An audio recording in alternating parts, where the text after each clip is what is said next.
Ayan, so here's the sample problem number 1. Given the following data in measuring a distance of a certain line, so pinapahanap sa atin. So una, determine the most probable value of the measurement. Second, calculate the standard deviation of any single observation. 3, probable error of any single observation. Number 4, probable error of the mean. And number 5, determine the relative error or precision of the mean. So, una, itong most probable value of the measurement. So, dito, kukunin muna natin yung summation ng data natin. Wherein, i-multiply natin yung data natin and then the frequency. So, 47.23 times 3 ay equivalent siya sa 141. So, 141.69. And then 47.22 times 3, 141.66, and then 47.20 times 4, which is 188 or 188.8. Ayan. And then next is 47.28 times 2, magiging 94.56. And then ang gagawin natin is isa-sum up natin. So the summation ng x natin or the data is 566.71. Ayan. So, sa calculator, pwede rin natin gawin to. So, para hindi na tayo magpano-mano. So, gawin lang natin is mode. Punta kayo sa mode. Pindutin nyo yung mode. Mode 3. Ayan, mode 3. Stat. Pindutin nyo yung stat. And then, punta kayo sa may 1, which is the SD. And then, pindutin nyo yun. And then, kung makikita nyo yung X, yan. And then, kung wala pang frequency, so hindi naka-on yung frequency nyo, yung ganyan. So, punta ulit kayo. So, balik kayo ulit. So, ang gawin nyo lang para mapalabas nyo itong frequency, punta kayo sa shift mode. Ayan, shift. And then mode. Tapos, pindot nyo yung arrow down. Yan. Pindot nyo yung arrow down. And then, may makikita kayo na 4, which is, pindutin nyo yung stat. Ayan. And then, after nyan, 4, and then yung makikita nyo na yung frequency, ayan, magtatanong, frequency. Tapos, pindutin nyo lang yung 1, i-on nyo. Ayan, pindutin nyo 1, on. Ayan, so okay na. So, punta ulit kayo doon. So, punta ulit kayo doon sa mode 3. Ayan, sa stat. And then 1. Burahin lang natin ito saglit.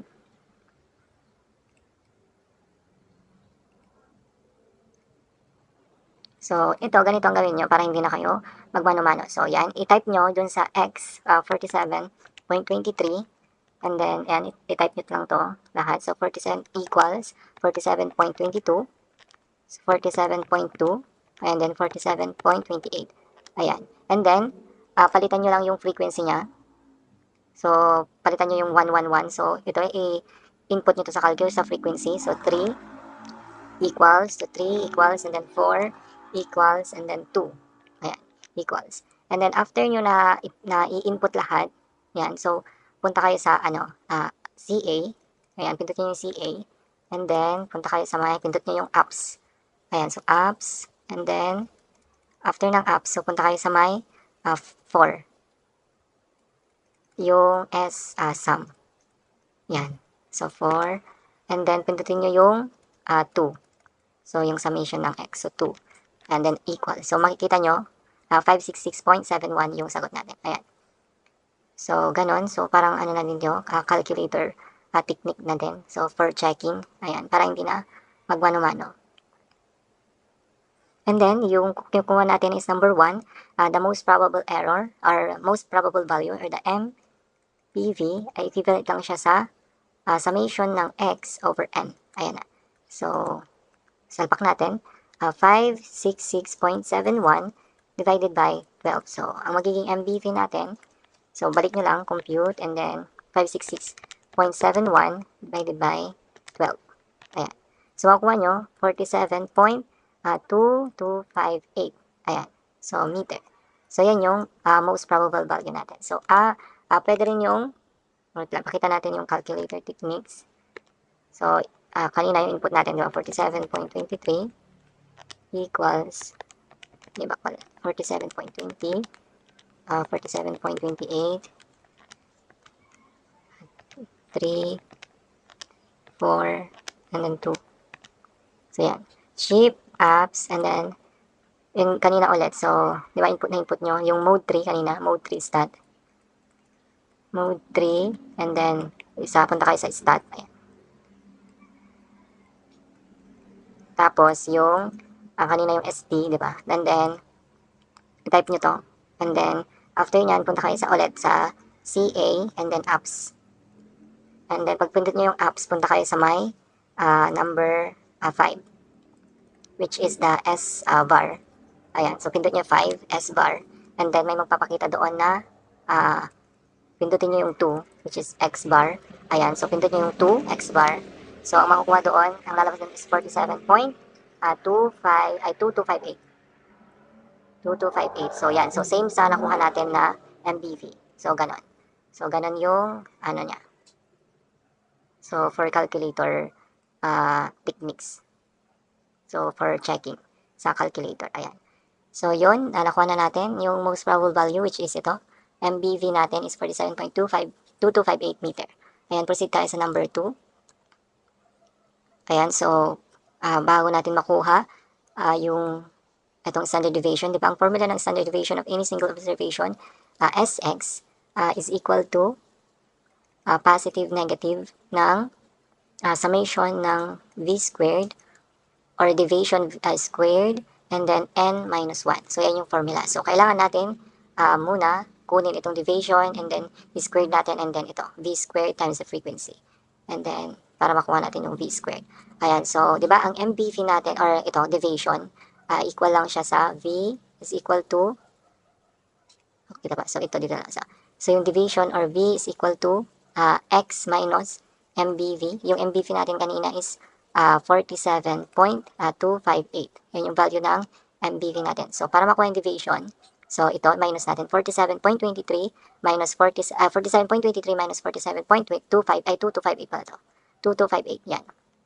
So, para makuha yung deviation. So, ang gawin ninyo, para mas madali, gawa kayo ng equation. So, yung mode equation, gagawa kayo ng equation. So, x, so alpha x, so alpha, hanapin nyo lang, alpha x, and then minus, yan, alpha a, ayan, so alpha a. So, dito. So, dun sa alpha a. And then, pindutin nyo, pag pindot na kayo ng equation yan, x minus alpha a. So, pindutin nyo lang yung calc. Ayan. Pindutin nyo yung calc. Ayan. And then, magtatanong ng value yung x. So, ganyan. Magtatanong siya. So, ipindot nyo to, 47.23, and then equals. And then, magtatanong yung, next is magtatanong yung a. So, ipindot nyo, ito, yung value ng a. So, 47.2258. And then, equals. Ayan, so magsasagot na siya. So, ang sagot is 4.2. 4.2 times 10 raised to negative 3. So, ang gawin nyo, para mas madali, store nyo sa, itong nakuha nyo sagot, store nyo sa B. Ayan, so, shift, ayan, shift store, o yung, di ba, ganyan. So, para mapunta nyo sa B, shift, pindutin nyo yung, ito, shift, tapos RCL. Ayan, so, may, dun sa, niya, is store, yung ganyan. Dun sa taas ng RCL. So, ayan, shift store B, ayan, pindutin yung B, and then equals nyo lang. Ayan, and then next, ulit, balik nyo. So, dito ulit, x minus a. So, solve, ayan, calc, and then magtatanong ulit ng value ng x, and then ipindot nyo to, 47.22, ayan, and then yung value ng a, so 47.258 lang naman, so same lang kanina, so equals, ayan, so may sagot na tayo sa negative 5.8, ay ba natin ang kulay, so negative 5.8 times 10 raised to negative 3, negative 5.8 times 10 raised to negative 3, and then store natin siya sa C. So, sa C naman ito. So, shift store sa C. And then next, ulit, solve ulit. Ito, pindot nyo naman to. So, ito, dito store nyo sa D, and then ito store nyo sa E. Ayan. So, ito, pindot 47.2. And then yung A, hindi naman nagbago yung A. So, 47.2258 lang din naman. So, equal nyo na. And then, ang sagot is negative 0.0258. And then, store nyo ulit sa letter D. Ayan. store nyo sa D. And then, next, solve 47.28, ito naman. And then, yung value ng A, yan, 47.2258 equals, so, ang sagot natin is 0.0542. And then, shift store sa A. Ayan. Ayan, so double check nyo kung ito yung mga sagot. So, ayan, double check. And then, dito na tayo sa V squared. Ayan. So, V squared, so ang gagawin nyo lang, alpha, and then B, alpha B. Ayan, B, tapos lagyan ng squared. Ayan, so yun na, lalabas na. So, lalabas is 1 point, laban natin ng kulay.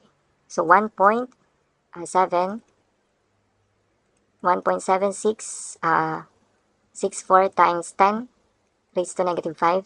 And then, alpha C, squared nyo ulit, equals 3.364 times 10 raised to negative 5. And then, alpha D, squared nyo, so equals, so 6.6564 times 10 raised to negative 4. And then, alpha E, squared, so 2.93 764 times 10 raised to negative 3.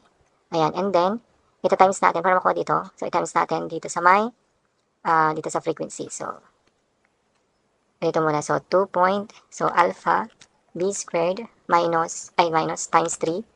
Ayan, times 3. Equivalent siya sa 5.29292 times 10 raised to negative 5. Ayan, so, and then alpha C squared times 3. Ang sagot is 1.0092 times 10 raised to negative 4. And then alpha D squared times 4. Ito. Equivalent siya sa 2.66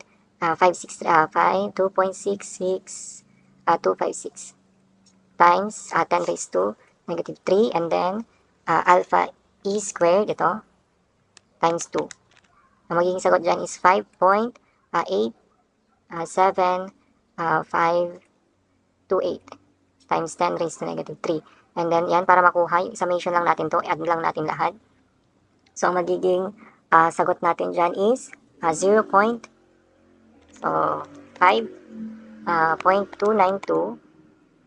So, ang gawin nyo na lang, so, ganyan, 5.292. Tapos, yung, ito, yung 10 raised 10, para hindi na mag-ano, ipindot nyo na lang yung AXP. Ayan, AXP, tapos, yun, E, lalabas to. And then, yung, ito, yung sa taas, yung exponent niya is negative 5. And then, i-plus nyo 1.0092.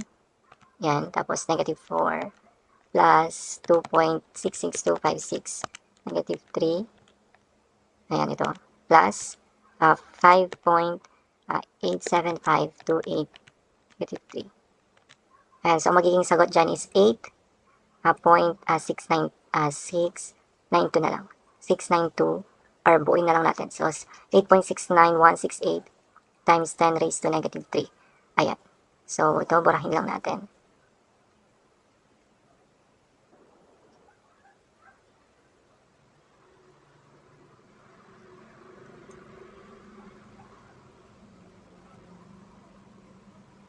Okay, so mamaya na. So dito, proceed na tayo. So para makuha yung standard deviation of any single observation, Sx, ayan, so yan na natin. So 8.69168 times 10 raised to negative 3, ayan. So divided by n minus, ito, so 12 minus 1. So ang sagot natin dyan, Sx, ay equivalent siya sa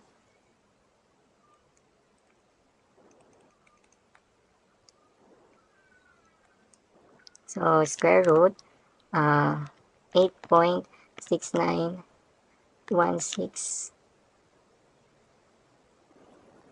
and then 8.691, ano pala? Ano ba yun? 619, 8 pala to. May 8 dito. Times 10 raised to negative 3. Ayan. So, dito 8. So, ang ano natin? So, answer divided by ito, 12 minus 1. So, magiging sagot natin dyan is yung standard deviation of any single observation is 0.0281.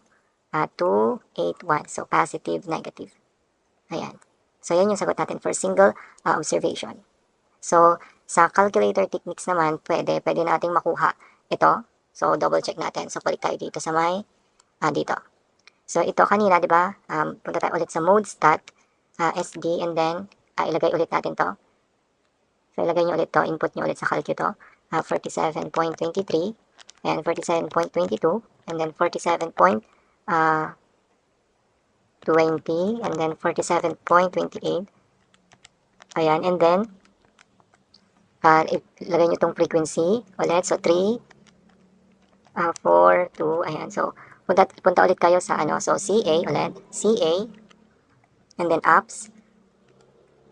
And then, punta kayo sa may, sa 5. Ayan, tapos S-var, yan, punta kayo dyan. So, pindot nyo 5. And then, after nyo mapindot, piliin nyo yung 4. Ayan.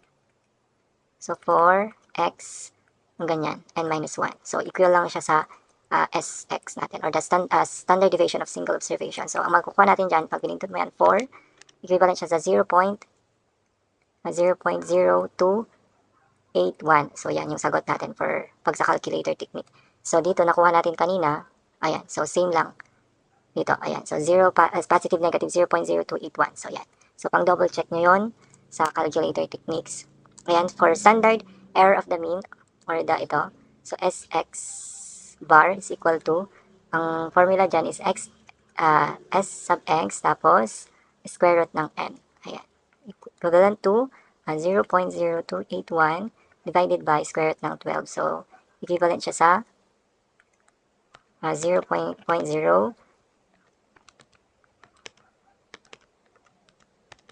square root ng 12. So, 8.1117 times 10 raised to negative 3. Ayan, or 0.0012117. Ayan. So, yan yung answer natin for standard error of the mean. And the next, probable error of any single observation, or the PES. So, yung probable error of any single observation ay ito lang. Ito. So, positive, negative, 0.6745 SX. So, yun lang natin, 0.0281. So, yung magiging sagot natin dyan is 0.6745 times 0.0281. So, magiging sagot dyan is 0.01895. So, yan yung sagot natin for probable error of any single observation. And then, yung probable error of the mean, yan. So, PEM naman. So, positive, negative, 0.67. Ito, may positive, negative to pala. So, yan. Kalimutan natin. Lagay nyo lang, positive, negative, 0.01895. So, 6745 times, yung ano naman to. Ito, standard S X sub bar. Ayan, so, lagay lang natin itong nakuha natin. So, 0.6745 times, ito, 0.0081117. Ayan, equivalent to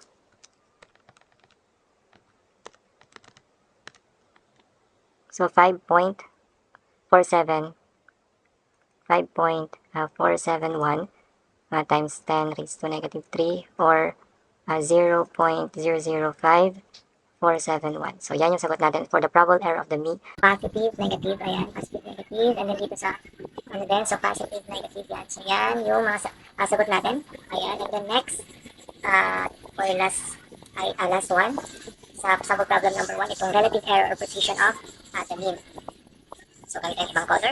So, ito pinapahanap sa atin yung relative error or precision. So, ito yung gamitin ngayon natin. So, precision of the mean. So, pag mean, ito yung gamitin natin. So, kapag relative error precision of the single observation of observation, ito yung gamitin natin. So, ngayon, yung gagamitin natin na error. So, ito relative.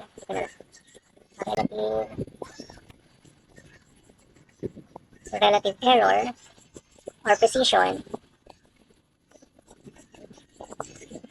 is equal to precision.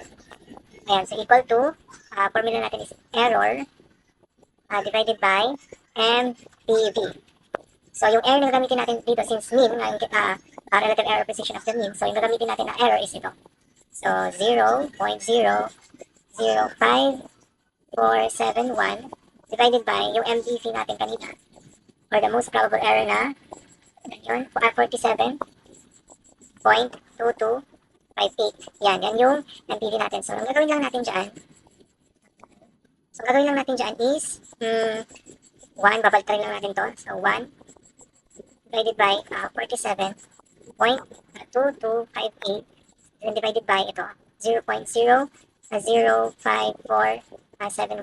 Ngayon, para makuha natin yung relative error or precision, ito i-divide natin. So, ito muna, 47.2258 divided by 0.005471. So, divide natin yan. So, makukuha, so, 47.2258 divided by 0.005471. So, magiging sagot natin dyan is 86,000. 8632.023. So, ito palitan natin yung, yun, palitan natin. So, now, 8632.023. So, yan. Ngayon, yung final answer natin. So, relative error or precision of the mean. So, yan yung mga final answer natin for the sample problem number 1. So, yan. I hope meron ka natutunan for these sample problems, and I hope it helps you kahit paano. So, yun.